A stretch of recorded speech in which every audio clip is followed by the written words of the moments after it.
Sean todos ustedes bienvenidos a un Conversando con de ICE Academia. Hoy tenemos la agradable presencia de la doctora María Eugenia Navarro, psicóloga, que nos va a estar hablando del tema resiliencia y salud mental. Bueno, María Eugenia es una invitada muy especial de la casa, a la cual queremos agradecerle el haber dispuesto parte de su tiempo para compartir con nosotros su conocimiento en esta materia. En nombre de ICE Academia queremos darle la bienvenida a ella y a toda la audiencia que, bueno, como ya es costumbre, semanalmente nos acompaña en este espacio que hemos creado para, bueno, aportarle a la gente herramientas no solo a nivel laboral, sino también a nivel personal, de temas que son de interés colectivo. Así que nuevamente, Maru, bienvenida a nuestra casa ICE Academia, que también es tu casa. Cuéntanos cómo estás y de qué vamos a conversar hoy. Muchas gracias por sus palabras y por la oportunidad al equipo de ICE Academia. Bueno, vamos a hablar de un tema que creo que tiene mucha relevancia hoy. Vamos a hablar de salud mental y vamos a hablar de resiliencia. Vamos a hablar de esa posibilidad que tenemos los seres humanos de soportar un trauma y a pesar de eso poder transitarlo con éxito y salir fortalecidos de la experiencia. Vamos a compartir algunas reflexiones acerca de un tema que creo que es muy interesante, que creo que tiene muchísima, en este momento, relevancia. Vamos a hablar de resiliencia y salud mental. Cuando hablamos de resiliencia, hablamos de la posibilidad de superar una experiencia adversa y salir fortalecidos de esa experiencia. Sin embargo, antes de comenzar de lleno con el tema, creo que una buena manera de hacerlo es mostrándoles un video que nos, a través de unas imágenes muy bellas, nos enseña lo que es el kintsugi, un arte japonés que de alguna manera, de forma metafórica, nos muestra lo que es la resiliencia. En Japón, cuando algo se rompe, en concreto los objetos de cerámica, estos son reparados con pegamento y polvo de oro. Esta técnica de arte japonés se llama kintsugi.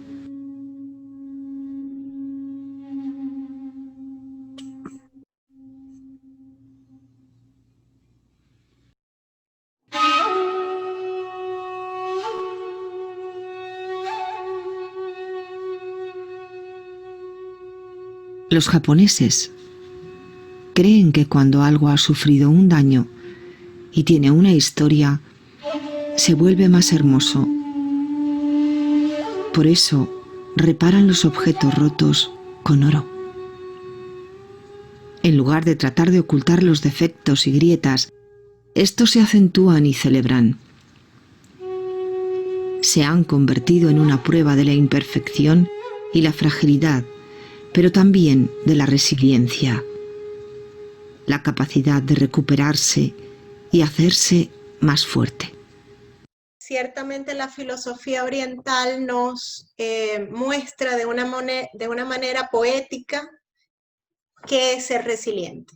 Nos invita a contactar con esas heridas, con esos momentos que hemos transitado la adversidad, pero desde la conciencia de que la vida misma ofrece esos cambios y esos momentos, y que en la medida que los transitamos, nos hacemos seres humanos con mayor crecimiento, seres humanos más completos, más integrados, para ellos más valiosos. Partiendo de esa metáfora tan bella que el kintsugi nos trae, nosotros queremos adentrarnos en esta temática que tiene una vigencia clara hoy, que el mundo vive una pandemia, la del COVID-19. Para eso vamos a compartir cuál es la visión de la Organización Mundial de la Salud acerca de lo que es la salud y lo que es la salud mental. Muchas veces vemos que cuando tenemos un dolor de cabeza, por ejemplo, buscamos rápidamente la forma de tratar ese dolor de cabeza y nos tomamos de repente algo con lo que creemos que ese dolor de cabeza va a pasar. No siempre hay la misma conciencia cuando se trata de la salud mental.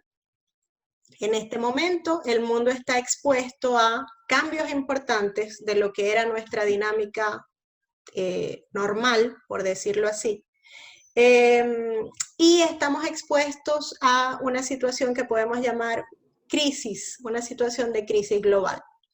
Es importante entender que para la Organización Mundial de la Salud, cuando hablamos de salud, no solamente hablamos de un bienestar en el área física, mental y social, sino que también hablamos de la ausencia de afecciones o enfermedades, es decir, hay una línea que nos invita a prevenir.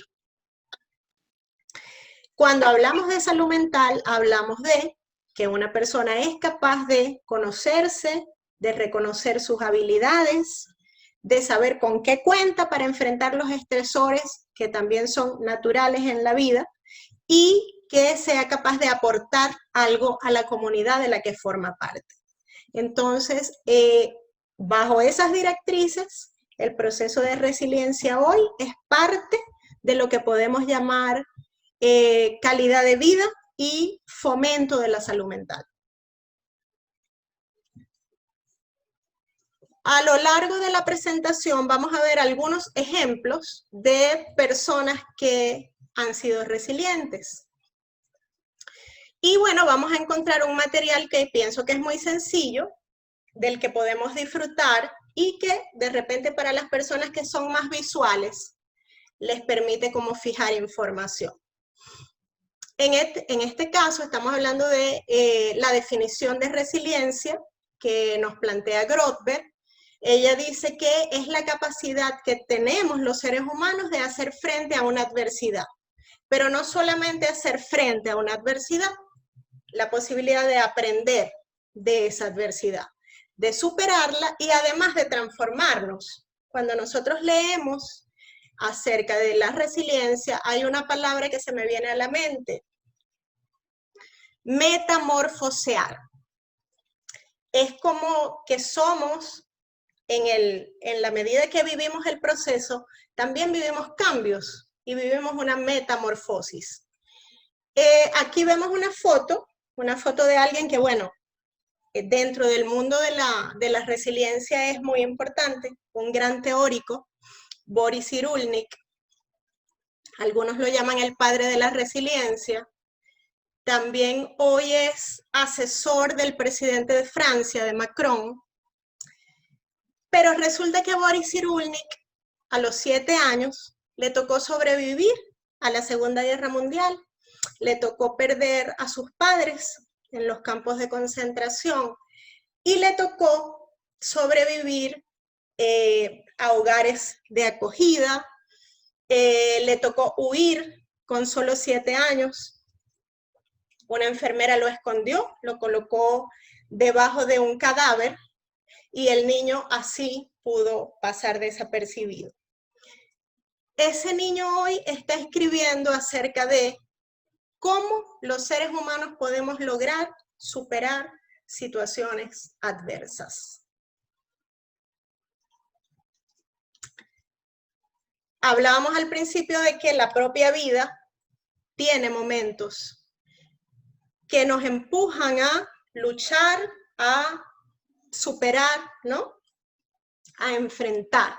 Es como que necesitamos estrategias que nos permitan afrontar.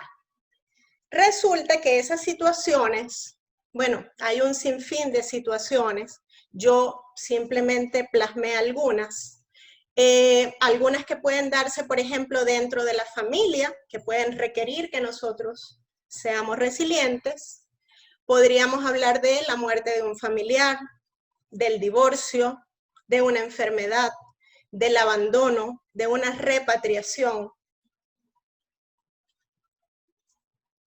Mientras que algunas de las adversidades que podríamos ubicar fuera de la familia Podríamos mencionar allí accidentes, condiciones económicas adversas, ser un inmigrante o refugiado ilegal, estar encarcelado por motivos políticos, una catástrofe natural, un gobierno inestable, el terrorismo, por ejemplo. En la medida que yo voy conversando esto, estoy segura que ustedes también revisan y se dan cuenta que pueden estar pasando por algunas de estas situaciones o pudieron haber pasado hace tiempo por alguna de ellas. Una de las respuestas que puede darse ante una situación como esta es un proceso denominado duelo, que en la psicología va más allá de solamente perder a alguien desde el aspecto físico, alguien muere. En la psicología, cuando nosotros hablamos de duelo, hablamos de un proceso sí de pérdida, pero que puede abarcar pérdidas de distintos tipos. Incluso podríamos hablar de lo que es un duelo migratorio. ¿Por qué? Porque esa patria, eso que conocíamos, eso pues cambió. Entonces, una manera de hablar del proceso, de definirlo, es entenderlo como una respuesta natural de adaptación que se experimenta ante la pérdida de un ser querido, de un objeto o ante una crisis. Estoy segura que el mundo hoy atraviesa de cierta manera duelo, porque ese mundo que conocíamos, que tenía ciertas características, cambió.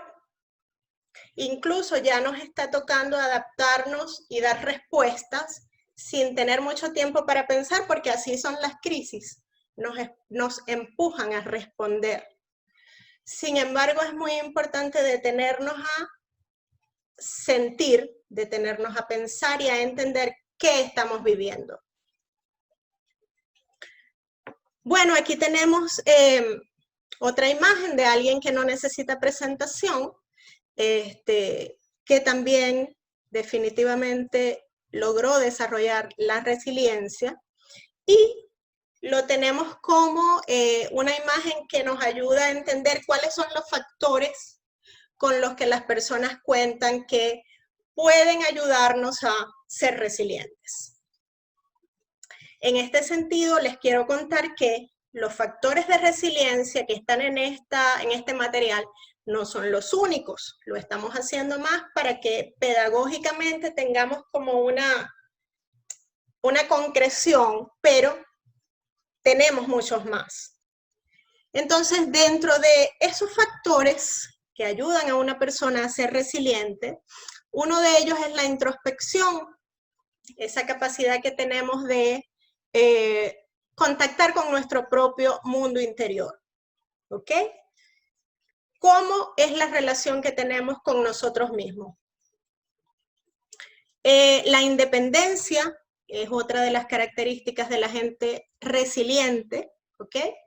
La independencia que me permite tomar decisiones, la independencia que me permite tener motivación para lograr algo, y que me permite tener especialmente un locus de control interno.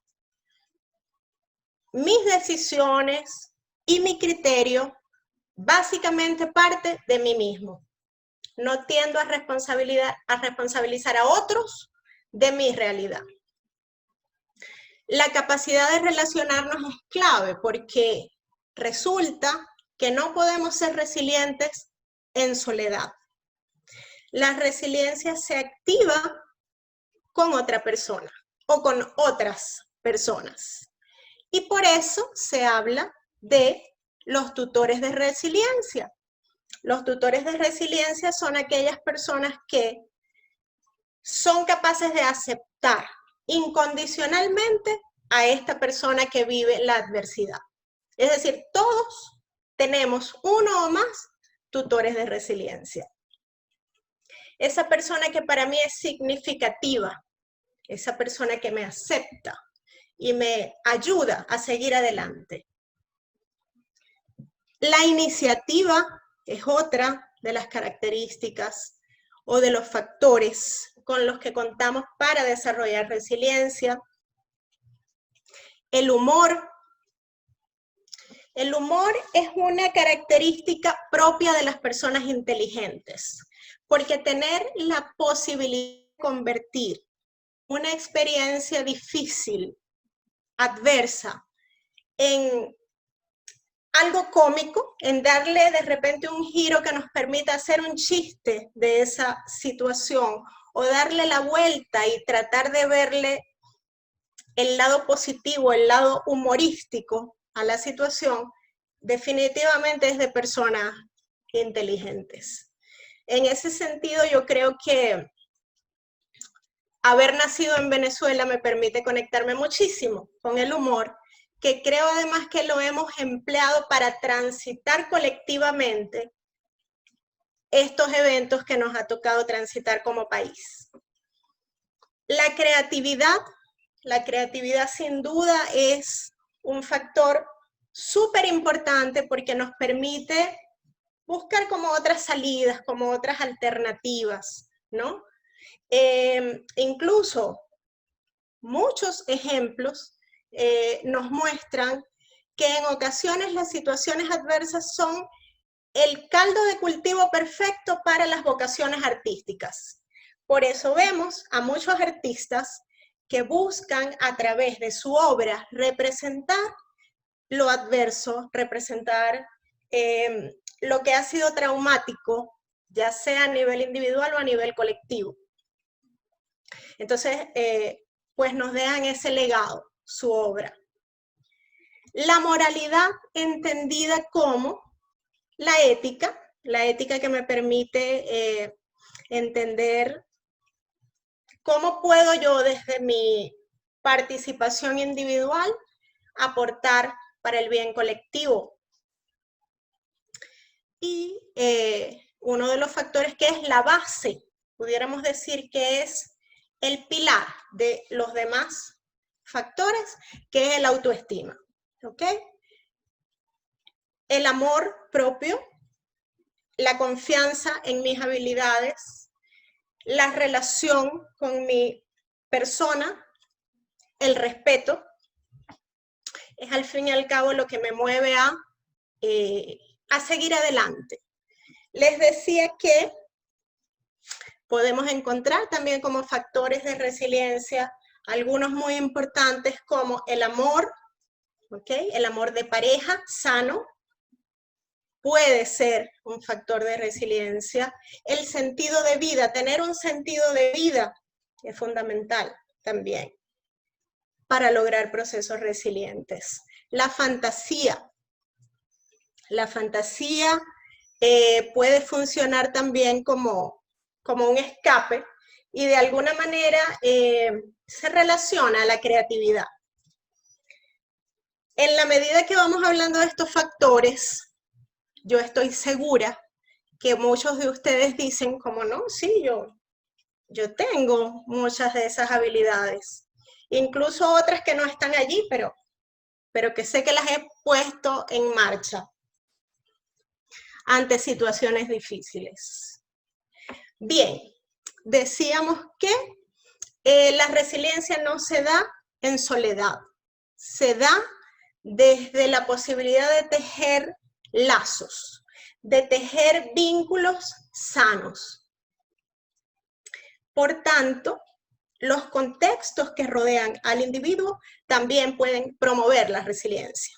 Estamos hablando de la familia, estamos hablando de los tutores de resiliencia que mencioné, que pueden ser amigos, maestros, psicoterapeutas, las redes comunitarias también podrían ser un factor externo, las instituciones y la cultura. Vamos quizás a dar algunos ejemplos para hacer un poco más entendible esto, ¿no? ¿Qué pasa con aquellas personas que, por ejemplo, tienen vocaciones hacia el deporte? Si además el Estado le provee de los recursos que él necesita para desarrollar esa vocación, esa persona va a tener otros recursos para apoyarse en momentos difíciles. Porque resulta que el deporte también es un factor que puede ayudarnos a desarrollar resiliencia. Y otra de las cosas que debe quedar claras es que desde esta visión, las responsabilidades son compartidas. Los estados tienen la responsabilidad de diseñar políticas que promuevan la resiliencia de sus ciudadanos. Seguramente las instituciones educativas y las de salud son las que primero han dicho sí a este llamado, pero resulta que ya lo estamos viendo también en las organizaciones y ya hablamos de organizaciones resilientes. Cuando hablamos del término resiliencia no se trata solamente de pensar en un individuo. Un país puede ser resiliente y bueno, la historia nos muestra muchísimos ejemplos. En este caso, los teóricos también se han dado a la tarea de estudiar, ok, ¿qué ayuda a un colectivo a salir adelante de un proceso adverso? El primer elemento es el autoestima colectiva.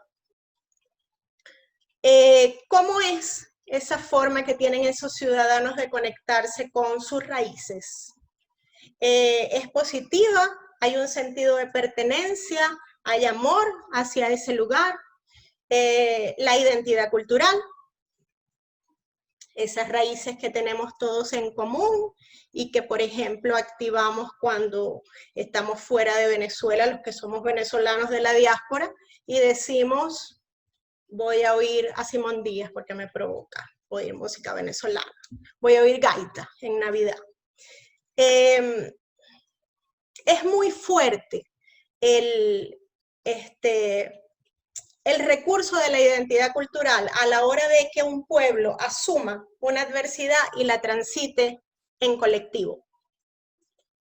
La solidaridad de ese pueblo también es un elemento muy importante. Y la honestidad estatal, digamos, la confianza que se puede tener en las instituciones. Hace rato hablamos de creatividad y de cómo en algunos casos es precisamente la adversidad la que se convierte como en el mejor escenario para desarrollar una vocación artística. O por lo menos en este caso, que la fotografía nos muestra a Frida Kahlo, sin duda fue un ejemplo de esto que estamos hablando, ¿no? Frida Kahlo, en este caso, está haciendo una obra de su padre. Frida Kahlo, como quizás muchos saben, enfrentó muchísimas adversidades, tanto a nivel de salud como a nivel emocional. Polio cuando era una niña, lo que le dejó secuelas en una de sus piernas. Un accidente muy grave que lesionó su columna vertebral, una relación muy difícil con su esposo, Diego Rivera, otro grande de la cultura mexicana, del arte latinoamericano. Entonces Frida acá pinta a su padre. Su papá fue su gran tutor de resiliencia. La aceptó, la amó, siempre la inspiró a seguir adelante. Y bueno, Frida en este caso está, digamos, haciendo un homenaje a ese tutor de resiliencia a través de su obra. Pero si ustedes entran en contacto con la obra de Frida Kahlo, van a ver que ella plasmó momentos muy difíciles de su vida, entre ellos abortos, entre ellos sus operaciones, las recuperaciones que a veces duraban meses. Si tienen tiempo y no conocen su obra, los invito a que lo hagan, porque es una forma muy linda de poder conectarse con alguien que a través del arte y otros elementos logró desarrollar su resiliencia.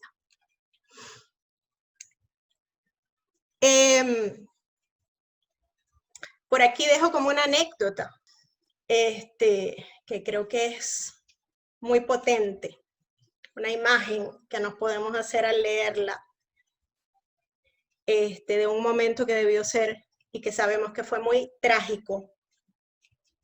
¿Sabías que en los campos, los deportados que estaban a punto de morir de hambre imaginaban las recetas de cocina que un día compartirían con sus allegados tras la liberación? En este caso nos cuesta entender cómo es que alguien que estaba a punto de morir podía hacer eso. Bueno, resulta que se han encontrado incluso que algunas mujeres dentro de los campos corrían riesgos para poder buscar material para hacer pequeños libros y allí anotar recetas de platos que ellas compartían con su familia. Y ciertamente ponían en peligro su vida, pero más allá de eso nos muestra cómo necesitamos conectarnos con lo que para nosotros es el bienestar, el imaginar esos momentos en los que fuimos más felices, imaginar que las cosas, aunque sean difíciles, pueden ser transitorias y tener esa posibilidad de entender que es un momento y que ese momento pasa, también es fundamental y un factor que puede ayudarnos a desarrollar estabilidad. ¿Cuáles son las situaciones adversas que pudiéramos estar enfrentando, tanto a nivel global como a nivel regional y a nivel local, si hablamos de Venezuela? Por supuesto, una de las primeras situaciones que nos toca atender es el COVID-19, ¿verdad? La pandemia, que a su vez ha generado otras situaciones que son muy difíciles de asumir.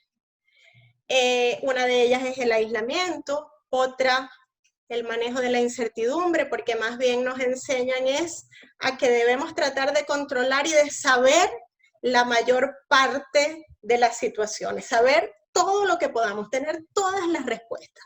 No nos educan para manejar la incertidumbre y resulta que el mundo nos da muchos ejemplos en los que nos toca manejar esta incertidumbre. ¿Qué otras cosas pudieran estarse disparando durante estos procesos de aislamiento?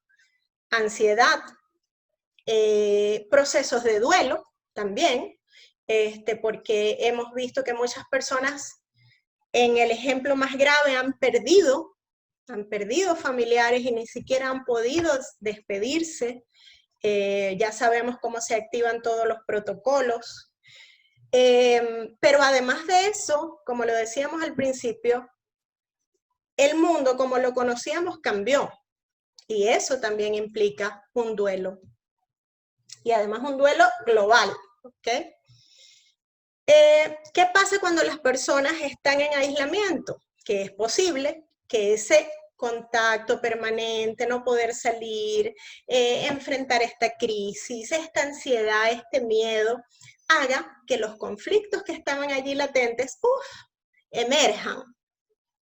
Entonces, si eso está pasando, no crean que es que estamos locos, entiendan que es algo normal, que en una crisis puede pasar. Lo importante sí es, vamos a atenderlo, vamos a escuchar nuestras emociones y vamos a ver con qué contamos nosotros para enfrentarlo. Bien, la crisis económica, para nadie es un secreto que el COVID ha traído pérdida de empleos, ¿ok? Para los venezolanos, una realidad cambiante, una calidad de vida que cada vez disminuye más.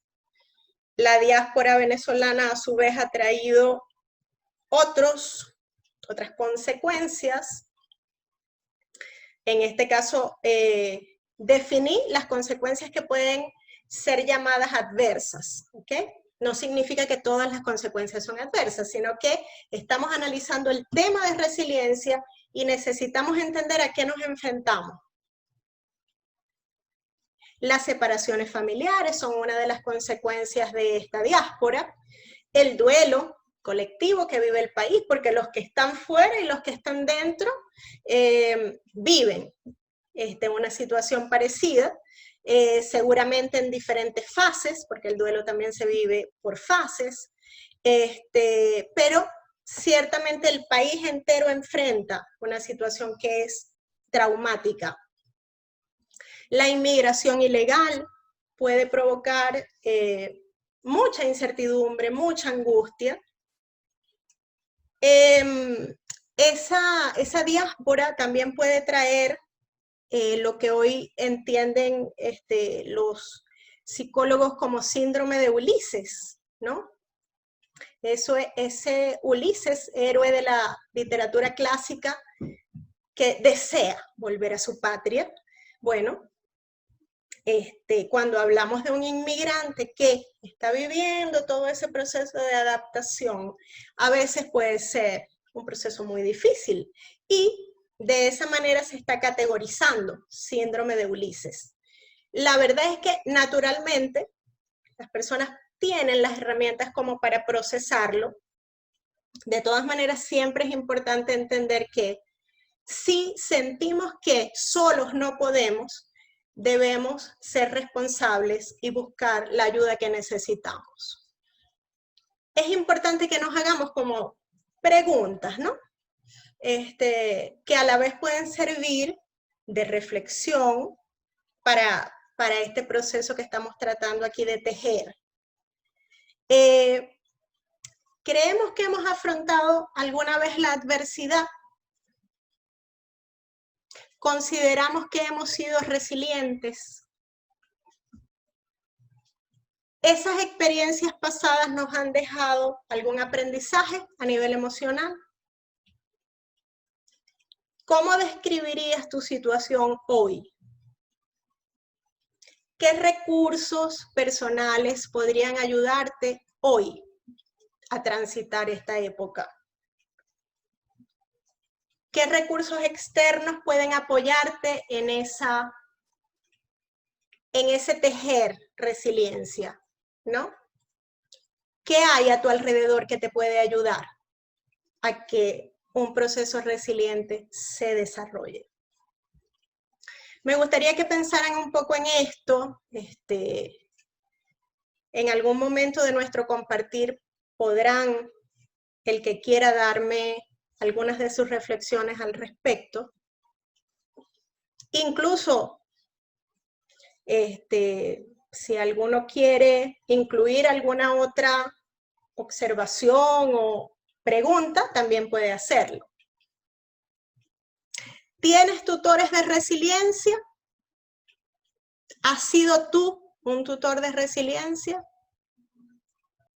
Somos un poco la realidad, ciertamente, pero también somos la representación de esa realidad. Es tan importante como nosotros guardamos en memoria ese evento, cómo nosotros entendemos lo que nos pasó y lo narramos.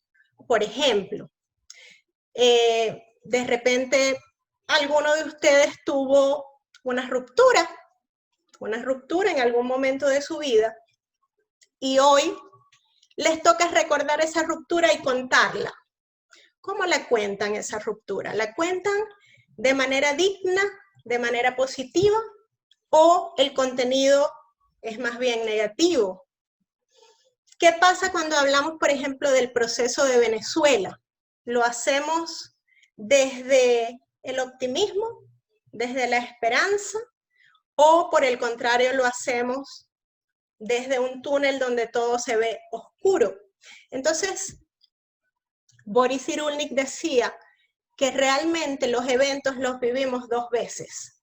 Una vez en el momento que se reproducen realmente, que se da la situación, pero después lo vivimos cuando los representamos. ¿Qué pasa con los artistas que logran representarlo a través de obras de arte? Eso les permite controlar ese evento, eso les permite darle otra forma a esa situación tan difícil que vivieron. Hablo del arte, pero también puede ser un trabajo que hagamos por el colectivo, también puede ser un trabajo político, aquello que para nosotros sea significativo y que pueda convertirse en, de repente pueda darle sentido a nuestras vidas, puede ser una manera de transitar las situaciones difíciles y de darle otra organización, de darle otra representación a lo vivido. Un individuo sano puede cambiar su ecología. Un individuo sano es capaz de generar cambios en su vida y en su contexto, ¿ok? La resiliencia, por tanto, nos ayuda a aumentar y a tener mejores niveles de calidad de vida y también a preservar nuestra salud mental. Ahora, no se trata de recetas sencillas que para todos sean iguales. Una actitud resiliente implica que nosotros miremos dentro de nosotros y sepamos cuáles son esos recursos internos con los que nosotros contamos. Revisamos nosotros esas habilidades, nos detenemos a pensar, ay, es verdad, yo soy una persona segura de mí misma, es cierto, yo soy una persona sociable. Esas habilidades además me ayudan a salir adelante. ¿Lo hago? ¿No lo hago?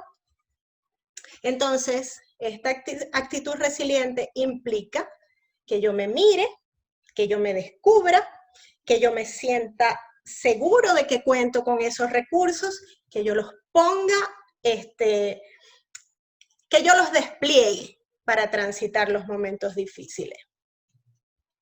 La conducta resiliente implica que nos preparemos, implica que aprendamos de lo que vivimos, que pudo no haber sido lindo para nada, que pudo haber sido muy difícil, pero que también deja la posibilidad de creer, si en aquel momento pude resolverlo, en este momento también. Eso le decimos en psicología, le damos el nombre de autoeficacia. Yo me creo capaz de lograr algo antes de desarrollarlo. La probabilidad de resiliencia aumenta en la medida que yo tengo más vínculos, por supuesto vínculos nutritivos, vínculos armoniosos. Esta es una frase que, bueno, me gustó porque creo que esas recetas que son para todo el mundo iguales y que son rápidas, de verdad que no son por lo menos en las que yo confío. Yo confío en las respuestas y las soluciones que se dan con trabajo y que se dan con compromiso. Entonces, fíjense lo que nos indica esta pequeña frase. La resiliencia no es ni una vacuna contra el sufrimiento, ni un estado adquirido e inmutable, sino un proceso, un camino que es preciso recorrer. Esto nos lo dice Paul Bouvier, y es la invitación que yo hoy les haría. Entendamos que también a nivel emocional nos toca trabajar, nos toca mirar, nos toca desarrollar habilidades para, entre otras cosas, transitar esta época que tiene tantísimos retos. Con toda la interacción de la audiencia, como siempre, haciendo comentarios súper interesantes y que nos ayudan a todos a conectarnos y a sentirnos identificados, ¿no? Que aunque estamos en una situación difícil, tenemos la posibilidad de salir adelante y al final hay esperanza. Nuevamente a todos, muchísimas gracias. A ti, Maru, te pido, bueno, un mensaje de reflexión final, si quieres darnos alguna información, como te dije, donde pudiéramos contactarte, y bueno, tu mensaje para la audiencia en relación a este tema tan complejo. No sé si algunos tienen la posibilidad de abrir la cámara. Me gustaría hacer de repente un cierre, si algunos pueden abrir la cámara. Si no, bueno, igual lo vamos a respetar y a entender. Perfecto. ¡Ay, qué lindo! Ok, fíjense, me piden unas palabras para cerrar. Ustedes recuerdan que en la medida que veíamos las imágenes, esas que yo preparé con tanto amor para ustedes, vimos algunos ejemplos de resiliencia. Vimos a Nelson Mandela, vimos a Boris Cyrulnik, y yo quiero que ustedes vean en la pantalla de sus computadoras otros ejemplos de resiliencia. Yo estoy viendo a Laura Finol, estoy viendo a Dubimar Martínez, estoy viendo a Dubia Ruiz, a Eric Casas, a Gerardo Guerra, a Emerson Istillarte, a Richard, que está en primera línea luchando contra el COVID-19, a Marisol, a Leonardi Álvarez. Todos somos resilientes. Esta habilidad todos podemos ponerla en práctica. Lo único que es importante es que seamos conscientes de que esa fuerza está dentro de nosotros. Solo tenemos que activarla, tenemos que ser muy comprensivos con nosotros mismos, aprender a buscar ayuda cuando la necesitemos. En cuanto al COVID-19, hay algunas experiencias que nos dan esperanza. El mundo ha pasado pandemias anteriormente, la gripe española, por ejemplo. Eso nos da la posibilidad de creer que nosotros también vamos a poder transitar, no solamente superar la pandemia, sino cualquier otro reto que la vida nos pueda tener deparado. Gracias, audiencia, me encantó compartir con ustedes, me encantaron sus reflexiones, sus observaciones, ver sus rostros, que me permiten conectarme con tantas ciudades, desde donde estoy, que es Oklahoma, con gente querida que también está en las cámaras. Lo agradezco mucho. Para mí también fue una manera de tejer mi resiliencia porque tengo 2 años en Oklahoma y hoy estoy reactivándome con mi trabajo como psicóloga. Imagínense ustedes lo significativo que es este evento para mí hoy. Agradezco mucho su presencia. Feliz noche. Vemos por allí aplausos de la gente, aplausos. Gracias, de verdad. gracias. Muchas gracias por esa reflexión tan emotiva. A todos ustedes, muchísimas gracias por acompañarnos. Me llena de mucha alegría, al igual de Gerardo, ver cada día caras nuevas. Esta comunidad, Gerardo, va creciendo y creciendo. Cada día con temas que nos nutren en el aspecto laboral y profesional, pero también en el aspecto personal, que creo que en este momento es el gran reto, lo que tenemos que cultivar nosotros mismos para poder afrontar esta situación que estamos seguros que vamos a superar.